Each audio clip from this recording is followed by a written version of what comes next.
Hello students, welcome to online class. BA third year.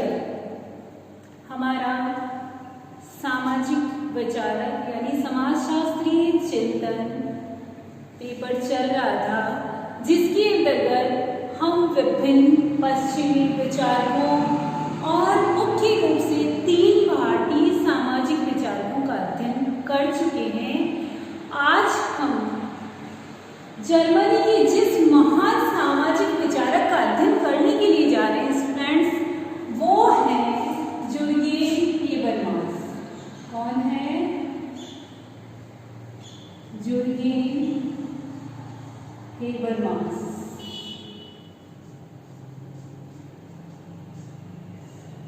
Jurgen Habermas जो है Germany के महान सामाजिक विचारक माने जाते हैं स्टूडेंट्स, और इन्होंने समाजशास्त्र के अलावा दर्शन शास्त्र, सामाजिक मनोविज्ञान, विकास के मनोविज्ञान, संचार संबंधी अध्ययन तथा विधिक विचारधारा से संबंधित अपने अनेक विचार व्यक्त किए हैं.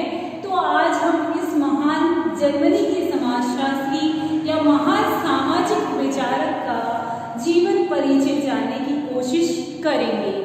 जुर्गेन हेबरमास, पहले तो आपको ये बता दिया मैंने कि कहाँ के रहने वाले थे, जर्मनी के रहने वाले थे.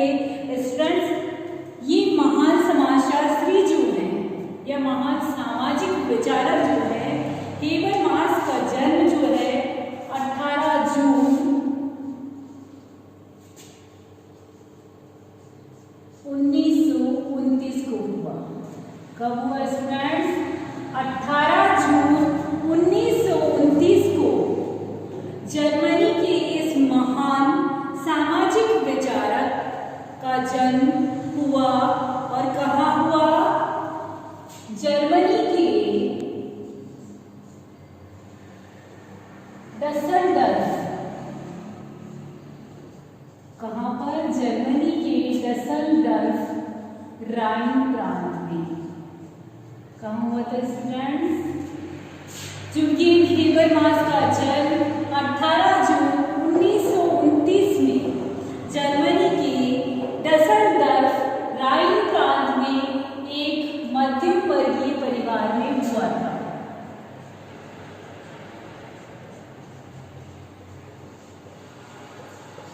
छोटे क्वेश्चंस में स्टूडेंट्स बहुत बार पूछ लिया जाता है इनका जन्म कब और कहाँ हुआ था.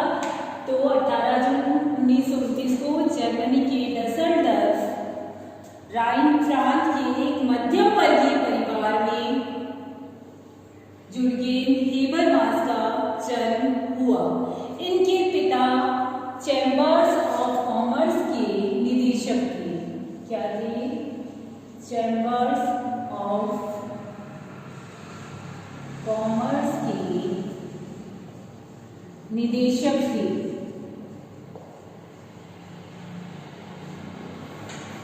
स्टूडेंट, जुर्गेन हेबरमास जो है ये जर्मनी के एक विख्यात महान समाजशास्त्री ही नहीं माने जाते, बल्कि समाजशास्त्री के साथ साथ ये एक महान दार्शनिक भी माने जाते हैं.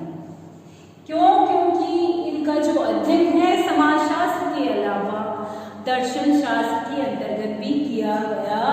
इसीलिए इन्हें सामाजिक विचारक के साथ साथ एक दार्शनिक जो है वो भी कहा जाता है. तो इन्होंने दर्शन शास्त्र, राजनीतिक विधिक विचारधारा, संचार संबंधी अध्ययन, विकास के मनोविज्ञान और अध्ययन शास्त्र को भी अर्थपूर्ण ढंग से प्रभावित किया है. यानी इन सभी क्षेत्रों में राजनीतिक विधिक विचारधारा, दर्शन शास्त्र, संचार संबंधी अध्ययन, विकास के मनोविज्ञान और साथ ही साथ अध्ययन शास्त्र में भी इनकी बहुत अच्छी पकड़ थी. इसलिए इन्होंने बहुत सारे अध्ययन जो है समाजशास्त्र के साथ साथ इन अन्य विषयों के अंतर्गत भी किए. हेबरमास जो है कौन से संप्रदाय से जुड़े हुए थे? फ्रैंकफर्ट.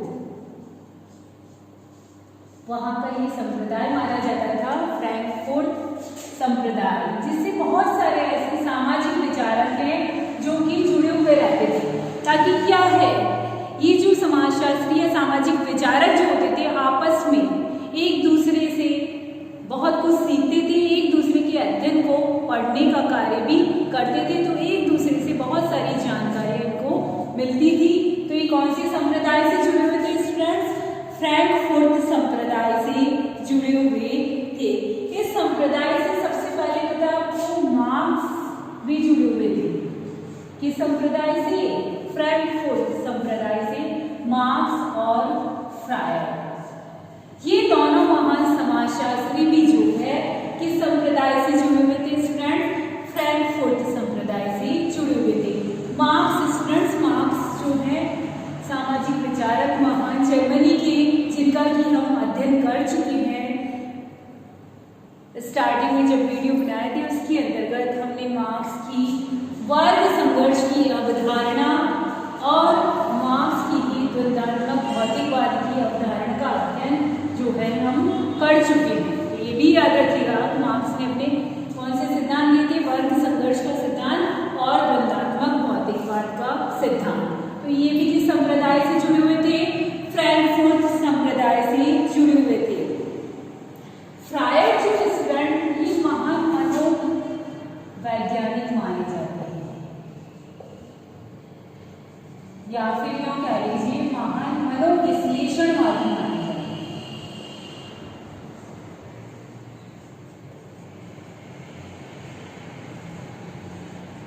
मनोविश्लेषणवादी का मतलब क्या हुआ, या मनोवैज्ञानिक का, कि इन्होंने मानव के मस्तिष्क के आधार पर अपने सिद्धांत को प्रतिपादित करने का प्रयास किया था।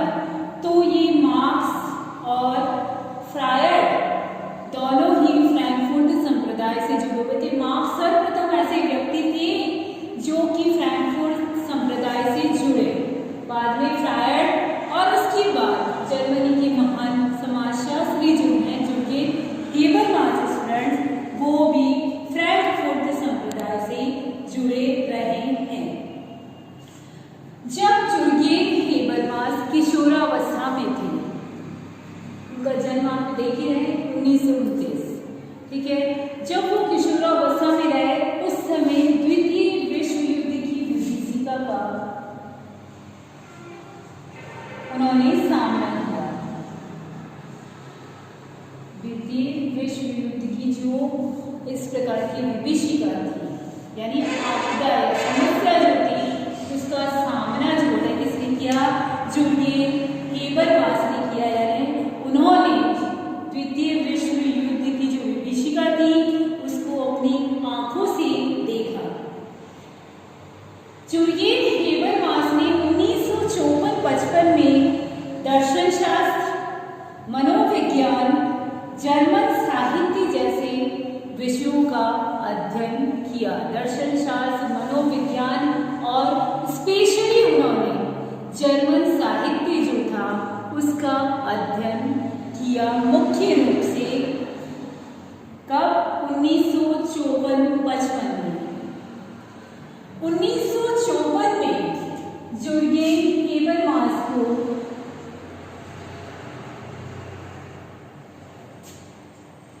बोन विश्वविद्यालय से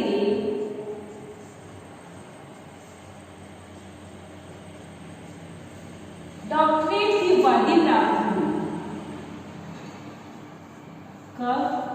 1954 में जुर्गेन हेबरमास को बोन विश्वविद्यालय से डॉक्टरेट की उपाधि मिली और 1956 में वे फ्रैंकफर्ट स्कूल से जुड़ गए। किससे जुड़ गए? फ्रैंकफर्ट स्कूल से जुड़ गए। वे फ्रैंकफर्ट संप्रदाय के तो पहले ही सदस्य बन चुके थे, बाद में 1956 में वो फ्रैंकफर्ट स्कूल से जुड़ गए स्टूडेंट्स। 1964 में उन्होंने या वो फ्रैंकफर्ट विश्वविद्यालय में 1964 में जुर्गेन हेबरमास फ्रैंकफर्ट विश्वविद्यालय के दर्शन शास्त्र,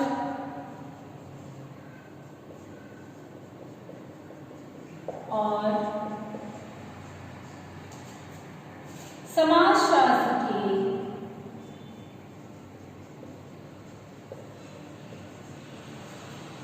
प्रोफेसर बने। कब बने? 1964 में। 1956 में फ्रैंकफर्ट, 54 में बोन विश्वविद्यालय से उनको पीएचडी की डिग्री मिली। 1956 में फ्रैंकफर्ट स्कूल से जुड़े और 1964 में वे फ्रैंकफर्ट विश्वविद्यालय के दर्शन शास्त्र और समाजशास्त्र के प्रोफेसर बन गए। हेबरमास ने क्या बताया है?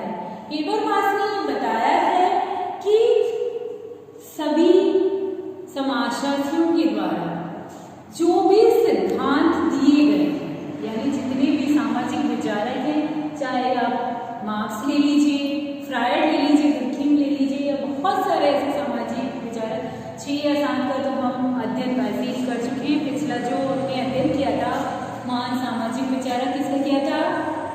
एंथनी गिडिंग्स का। तो इन सभी सामाजिक विचारकों के द्वारा जो विभिन्न सिद्धांत दिए गए हैं स्टूडेंट्स, उनमें क्या है? सहकारिता। सहकारिता का मतलब है एक दूसरे से मिलते जुलते हैं, यानी सभी सामाजिक विचारक जो अपने जो सिद्धांत देते हैं स्टूडेंट्स, उनमें कुछ ना कुछ लेन देन चलता रहता है, यानी सभी एक दूसरे से कुछ लेते देते रहते हैं, आदान प्रदान जो है उनमें होता रहता है। तो इस तरह से उन्होंने क्या बताया कि सभी जो समाजशास्त्री या सभी सिद्धांत जो है उनमें क्या पाई जाती है? सहकारिता पाई जाती है। और इस सहकारिता पाने के साथ साथ उन्होंने एक बात और बताई है कि पूरे विश्व में कोई भी संस्कृति जो है ऐसी नहीं है जो कि मानव जाति का शोषण करती है। क्या बताया? मुख्य बात इन्होंने बताई है कि पूरे विश्व में कोई भी संस्कृति ऐसी नहीं है जो कि क्या करती है? मानव जाति का शोषण करती है। ऐसी संस्कृति कभी भी और कहीं भी नहीं पाई जाती है। साथ ही साथ कोई भी धर्म जो होता है वो कभी भी किसी भी धर्म को मानने वाले व्यक्तियों की हत्या नहीं करवाता है। ये 2 चीजें मुख्य रूप से बताई है इन्होंने। एक तो किसी भी संस्कृति में मानव जाति का जो है शोषण कोई भी संस्कृति सहन नहीं कर सकती है। दूसरी महत्वपूर्ण बात जो बताई स्टूडेंट्स कि कोई भी धर्म ऐसा नहीं है जो किसी भी धर्म के मानने वाले लोगों की हत्या करने की सलाह देता है, या फिर कोई भी सभ्यता हिंसा और भय को कभी भी स्वीकार नहीं करती। ये इस प्रकार के जो विचार हैं उनके मन में आने का क्या कारण था? स्टूडेंट्स, मैंने बताया आपको उन्होंने द्वितीय विश्व युद्ध की विभीषिका को झेला था, इसीलिए उनके मन में इस प्रकार के विचार आए कि कहीं भी हिंसा और भय जो है व्याप्त नहीं होना चाहिए। धर्म ये नहीं कह रहा है कि आप दूसरा धर्म को मानने वाले व्यक्ति की जो है हत्या कीजिए, या फिर कहीं भी किसी संस्कृति में मानव जाति के शोषण की बात जो है कहीं भी नहीं कही गई है। क्यों? क्योंकि ये महान सामाजिक विचारक थे। समाज से संबंधित इन्होंने इतनी सारी चीजों का अध्ययन करके उसके निष्कर्ष के आधार पर बताया उन्होंने। हेबरमास ने अपना स्वयं का आलोचनात्मक सिद्धांत का जो प्रारूप है वो विकसित किया। क्या विकसित किया? आलोचनात्मक सिद्धांत का प्रारूप विकसित किया, जिसके अंतर्गत स्टूडेंट्स उन्होंने क्या बताया कि पूंजीवादी समाजों के तात्कालिक विकासों का विशेष ध्यान रखा जाना चाहिए। उस समय जब द्वितीय विश्व युद्ध हुआ, पूंजीवादी व्यवस्था जो है, औद्योगिक व्यवस्था जो है पूरे समाज में व्याप्त थी। तो इस पूंजीवादी समाजों का क्या होना चाहिए? तात्कालिक जो समाज थे उस समय उनका विकास होना चाहिए। इस चीज पर उन्होंने विशिष्ट रूप से ध्यान आकृष्ट करने की कोशिश की तथा मार्क्स की तरह ही स्टूडेंट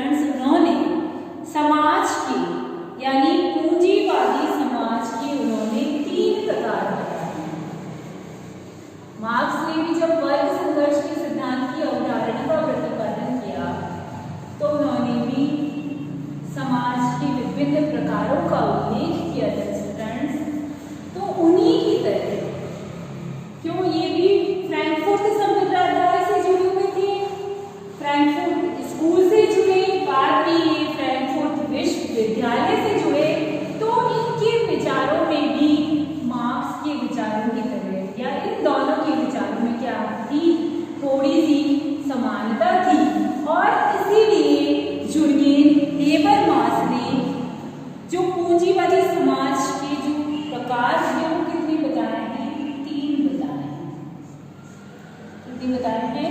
3। पहला प्रकार जो है उदार पूंजीवाद। कौन सा है? उदार पूंजीवाद, जो कि 19वीं सदी का पूंजीवाद है। उदार पूंजीवाद कौन सा है? 19वीं सदी का पूंजीवाद।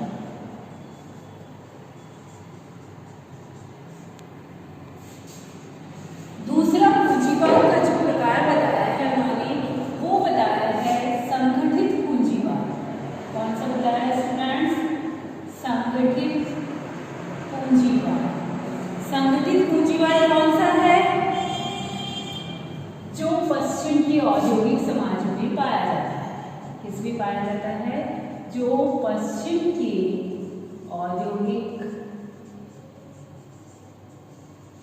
समाजों में पाया जाता है, या पश्चिम के औद्योगिक समाजों की जो विशेषता है वो कौन सी है? संगठित पूंजीवाद।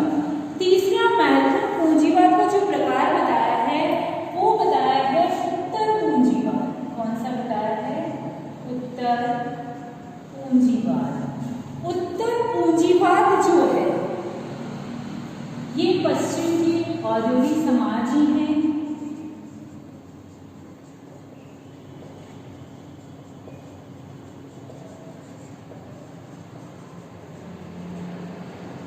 पश्चिम के औद्योगिक समाज ही हैं जो कि क्या है? संभ्रांत वर्ग, यानी जो उच्च वर्ग था, जिनका कि उत्पादन के साधनों पर पूर्णतया प्रभाव था, उन लोगों के बारे में ये उत्तर पूंजीवाद का वर्णन उन्होंने किया। उत्तर पूंजीवाद पश्चिम के औद्योगिक समाज ही है, लेकिन वो धनाढ्य या फिर संभ्रांत परिवार जो कह सकते हैं हम, संभ्रांत व्यक्ति जो थे, जिनका की राजनीतिक शक्ति पर और उत्पादन के साधनों पर क्या था? पूर्णतया प्रभाव था। इसीलिए वे मार्क्स की तरह प्रत्येक व्यवस्थाओं में निहित विरोधों को ही देखते हैं। यहाँ पर जो संभ्रांत परिवार के संभ्रांत व्यक्ति जो थे, उनका पूंजीवाद के साधनों पर या फिर संभ्रांत या फिर धनिक क्या लीजिए, उनका स्टूडेंट्स उत्पादन के साधनों पर प्रभाव। और पहले ये मार्क्स से तो प्रभावित थे, फ्रैंकफर्ट संप्रदाय के सदस्य थे, तो मार्क्स का प्रभाव इन पर पड़ना बिल्कुल सही था, क्योंकि मार्क्स ने जो वर्ग संघर्ष का सिद्धांत दिया था स्टूडेंट्स, तो वर्ग संघर्ष में किसके बीच बताया था उन्होंने? मजदूर वर्ग और पूंजीवादियों के बीच। तो ये हमारी जो हेबरमास ने जो उत्तर पूंजीवाद का वर्णन जो किया है, उदार संगठित और उत्तर पूंजीवाद तक आते आते उन्होंने जो वर्णन किया है, वो भी उन्होंने यही किया है कि मार्क्स की तरह के दो वर्ग होते हैं समाज में, उनमें क्या पाया जाता है? विरोध पाया जाता है। और ये विरोध क्यों पाया जाता है? अपने स्वार्थों की वजह से। और स्वार्थों की वजह से यदि दो वर्गों में विरोध है या फिर दो वर्गों में स्टूडेंट्स यदि संघर्ष है, तो अंत में क्या होगा? या तो ये जो व्यवस्था है उत्तर पूंजीवादी, उसका विघटन होगा, और यदि विघटन नहीं होगा स्टूडेंट्स, तो निश्चित रूप से उसमें क्या आएगा? परिवर्तित होगी वो, या फिर परिवर्तन उसमें जरूर आएगा। क्यों? क्योंकि जहाँ विरोध होता है, जहाँ संघर्ष पाया जाता है, वहाँ विघटन और परिवर्तन जो है अवश्यभावी पाया जाता है या अवश्यभावी होता है।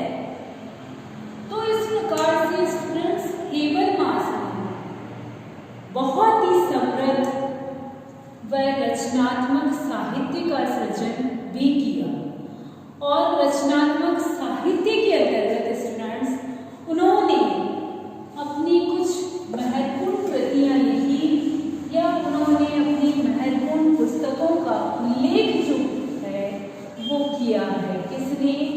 जुर्गेन हेबरमास ने। जो मैं आपको महत्वपूर्ण पुस्तकें बताऊंगी वो आपके एग्जाम्स के हिसाब से भी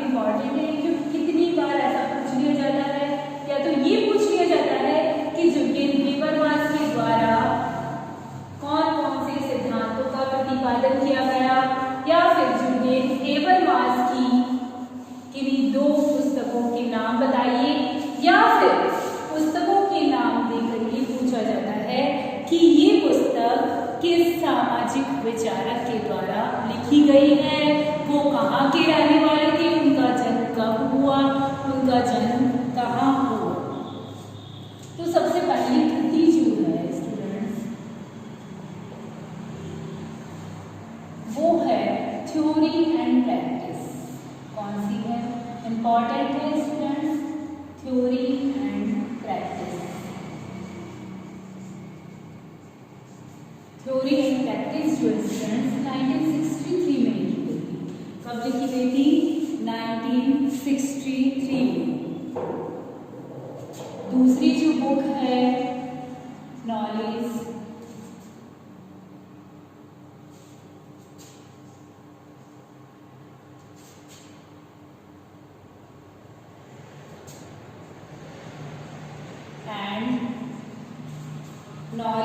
एंड ह्यूमन इंटरेस्ट।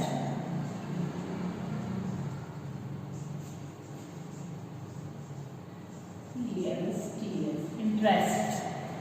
दूसरी कौन? Theory and practice 1963, knowledge and human interest 1968। तीसरी जो महत्वपूर्ण पुस्तक है स्टूडेंट्स वो है टुवर्ड्स एंड रेशनल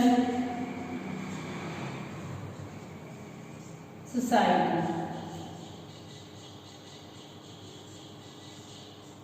वो लिखी गई है 1970 यानी 1970 में।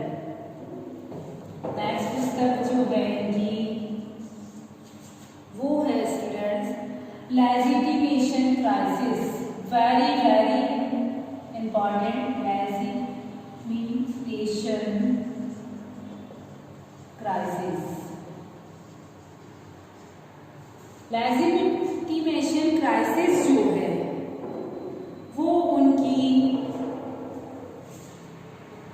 बहुत ही महत्वपूर्ण पुस्तक जो है स्टूडेंट्स मानी जाती है और बहुत बार जो है एग्जाम्स में पूछी गई है। लेजिटिमेशन क्राइसिस जो है वो 1973 के अंतर्गत लिखी गई है। नेक्स्ट जो महत्वपूर्ण कृति आती है वो आती है the theory and communicative action, या थ्योरी एंड कम्युनिकेटिव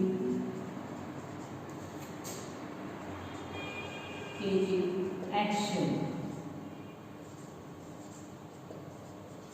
ये भी बहुत legitimation crisis, theory and practice, the theory and communicative action, very important book है स्टूडेंट्स। इसलिए इन पुस्तकों को आप अच्छे से लर्न कर लीजिएगा। एग्जाम्स के हिसाब से बहुत ही इंपॉर्टेंट पुस्तक है। एक जो महत्वपूर्ण पुस्तक मानी जाती है वो आती है पोस्ट